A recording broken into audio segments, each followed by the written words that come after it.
നമ്മൾ ഇന്ന് ഒരു അടിപൊളി തെരണ്ടിക്കറിയാണ് ഉണ്ടാക്കാൻ പോണേ കേട്ടോ. അതിനായി നമ്മൾ എടുത്തിട്ടുള്ളത് ഒരു സവാള, പിന്നെ ഒരു തക്കാളിയുടെ പകുതി, 6 വെളുത്തുള്ളി, 2 ഇഞ്ച് നീളമുള്ള ഇഞ്ചി, 6 ചെറിയ ഉള്ളി, പിന്നെ ആവശ്യത്തിന് കറി ലീഫ്, 4 പച്ചമുളക് എന്നിവയാണ്. 1 കിലോ തെരണ്ടിയാണ് നമ്മൾ എടുത്തിട്ടുള്ളത്. ഇതിലേക്ക് ഉപ്പ്, നാരങ്ങ നീര് എന്നിവ ചേർത്ത് നന്നായി കഴുകിയെടുക്കാം. ഇനി ഒരു മുറി തേങ്ങ ചിരവിയത് നന്നായി മൂപ്പിച്ചെടുക്കാം. ഇതിലേക്ക് കുറച്ച് കറി ലീഫ് കൂടി ഇടാം.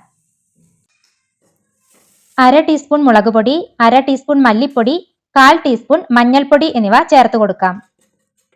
ഇത് മാറ്റിവെച്ച് 1/4 ടീസ്പൂൺ ഉലുവ മൂപ്പിച്ചെടുക്കാം. നമ്മൾ നേരത്തെ തയ്യാറാക്കി വെച്ച ചേരുവകൾ ഒന്നൊന്നായി ഇതിലേക്ക് ചേർത്ത് കൊടുക്കാം.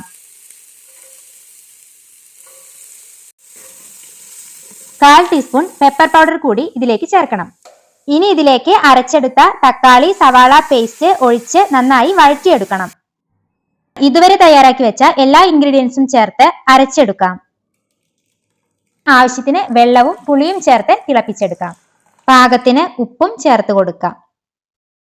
തിളച്ചു വരുമ്പോൾ ഇതിലേക്ക് നേരത്തെ കഴുകി വൃത്തിയാക്കി വെച്ച ഫിഷ് ചേർത്ത് കൊടുക്കാം. ഇനി അടച്ചു വെച്ച് 15 മിനിറ്റ് നേരം വേവിക്കണം. ഫിഷ് നന്നായി വെന്ത് വന്നിട്ടുണ്ട്. ഫ്ലെയിം ഓഫ് ആക്കിയതിനു ശേഷം 1 ടീസ്പൂൺ വെളിച്ചെണ്ണ ഇതിലേക്ക് ചേർത്ത് കൊടുക്കാം. ആവശ്യത്തിന് കറി ലീഫും ചേർക്കാം.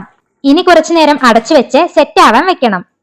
തെരണ്ടി മീൻ കൊണ്ടുള്ള അടിപൊളി കറി റെഡി ആയിട്ടുണ്ട്.